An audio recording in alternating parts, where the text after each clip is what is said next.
greetings for part two. You must be ready, willing, and able as a professional. You must be trained.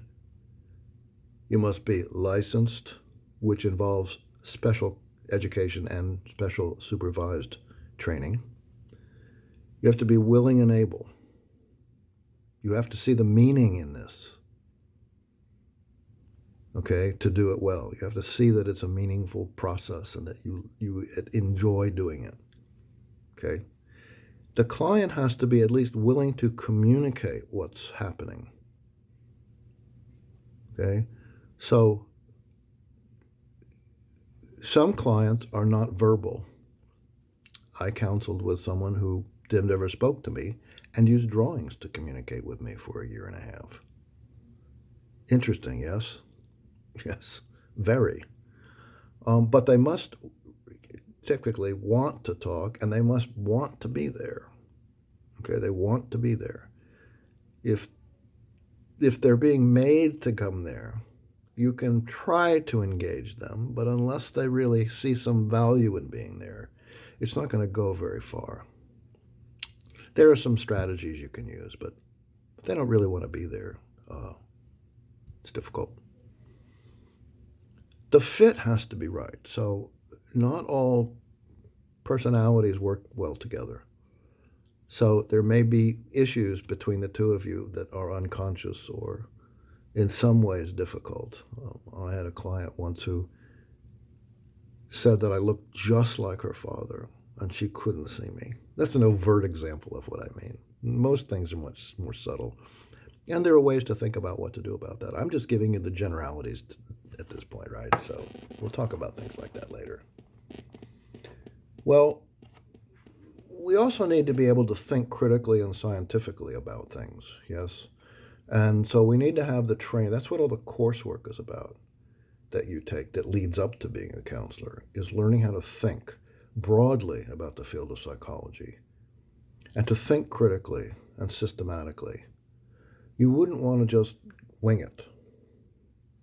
You don't wing it in counseling. That's not. There's spontaneity, yes.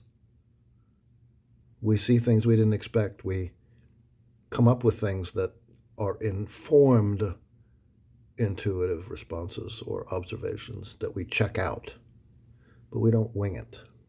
We have to have a knowledge of the counseling theories and techniques and theories of personality and the supervision I mentioned, and that way we can conceptualize cases and develop treatment plans, to develop hypotheses that we would want to check out when we're working on a case, okay? So these are all things that we have to acknowledge that need to occur. Now, the therapist is not in the business of changing a client's personality. That's not our role. We're not in the business of giving them quick advice. I'm going to say that many times. Do not give advice at all in general. Suggestions of opportunities, say, they decide they want to go to an AA group. You can help them find a good one. There are many different kinds. As one example, you don't want to solve their problem for them, even if you know what exactly would work. That's not helpful. Okay? You are your own best resource, informed by your education and training. You are your own best resource, not a book that you've read, even though you've read the books. So you have to be really self-aware. You also have to be relatively psychological healthy, but you don't have to be perfect. If you have glitches, you need to be working on them with someone, or at least intensely by yourself, I would say with someone, okay?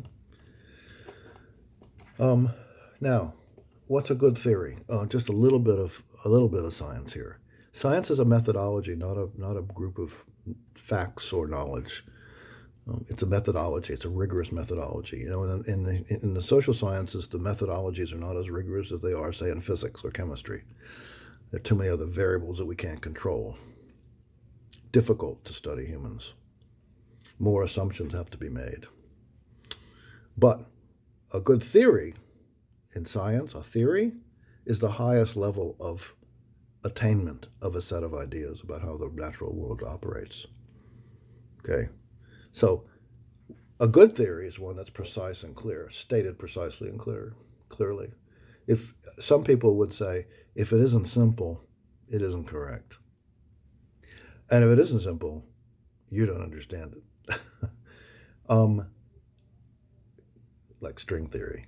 So it should be comprehensive. It should apply across all genders, age, socioeconomic statuses. It should operate anywhere, and still be predictive, and still be useful. So we should also test it routinely, and theories are. Theories are constantly being tested by other research experiments and projects that should be tested, and those should be confirming if the theory is a good one. If they don't confirm it, something's awry. That the research is or the theory is. And again, it should be very useful. It should help us as practitioners to understand clients and to apply techniques that help them function better. That's what you're trying to do. Yeah. Okay. So recent studies tell us that counseling and psychotherapy, or therapy, those being roughly equivalent words, roughly, is very effective for many kinds of clients, but not everyone. Now, counseling is more art than science, but it is underlain by science, okay? And as the science confirms the usefulness of certain styles of therapy and certain techniques with certain kinds of problems, we get closer to knowing, all of us, what really would be best. For example, dialectical behavior therapy, DBT, has been found to be quite useful with people suffering from what we call borderline personality traits or personality disorder. And so how do we know that? Well, it was developed not that long ago, and it is an offshoot of cognitive behavior therapy. And we've seen the effectiveness of that. And so it is confirming of that. But the application of any kind of therapy or technique is artful science. Okay. One thing that you need to be aware of, that you'll find out pretty quickly, is that psychology is moving more and more, including counseling and therapy, moving more and more towards the biology of the brain. As we learn more, as we can observe more and test more at the biological level, we are able to apply these, and it's working itself towards the counseling applications. That's coming up more and more now. So the last thing, or one of the last things to talk about right now, is the factors that have been shown to be important in the healing process for clients. And you might be surprised at this. I have a pie chart in your PowerPoint about this. The biggest part is what's called the extra-therapeutic factor array. That refers to all the things that are outside of the therapy. What happens afterwards, the relationships they have outside, the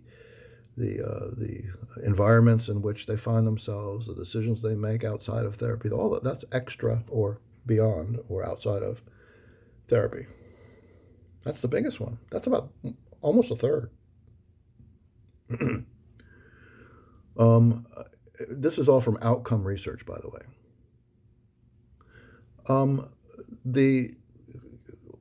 The relationship factors are another third, roughly. These are estimated numbers. The extra therapeutic is a little bit higher than a third, but I'm saying a third. It's a little bit higher. It is the biggest factor. The second biggest one is relationship factors. That's about a third, a little bit less than a third.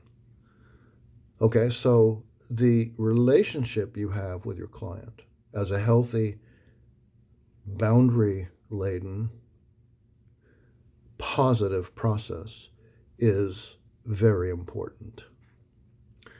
About 15% or thereabouts of the pieces of the process of counseling that might be important are hope and expectancy. And hope and expectancy is partly from the client and partly from you. Now, the part that you bring to that is your expertise and experience, which increases a client's hope and expectancy.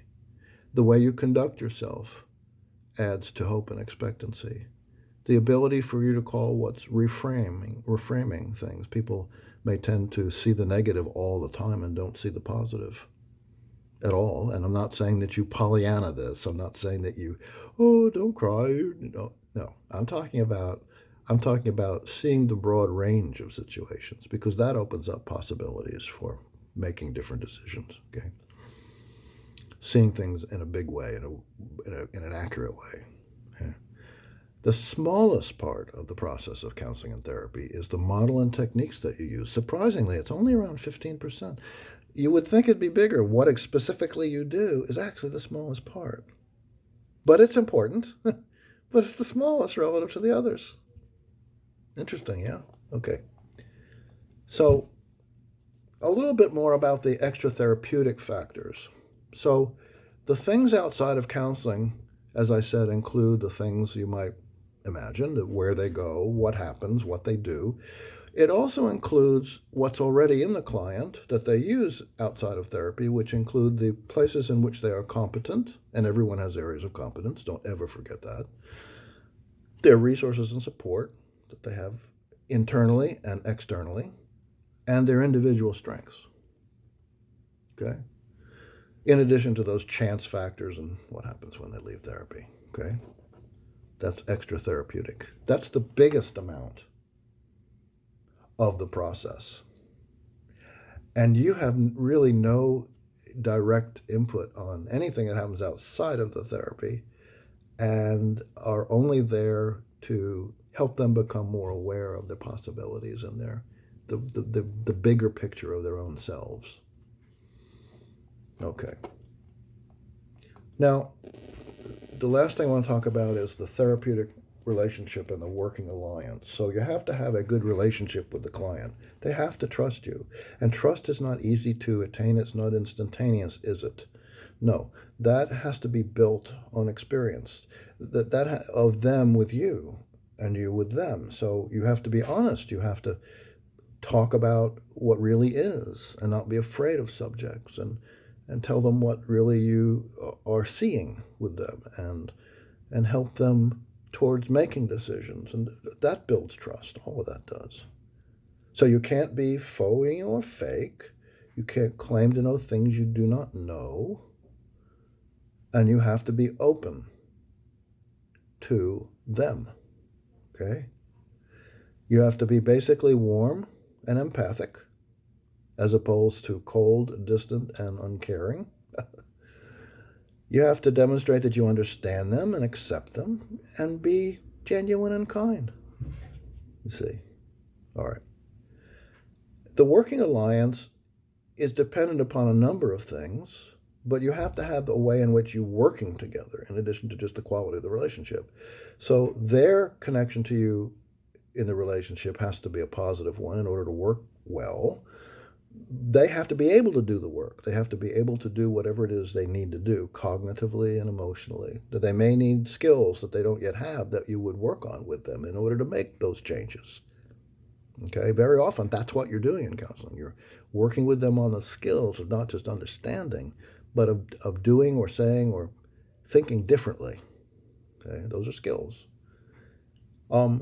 Your involvement with them is part of the working alliance, of course, and your agreement on the tasks and goals. So that's part 2.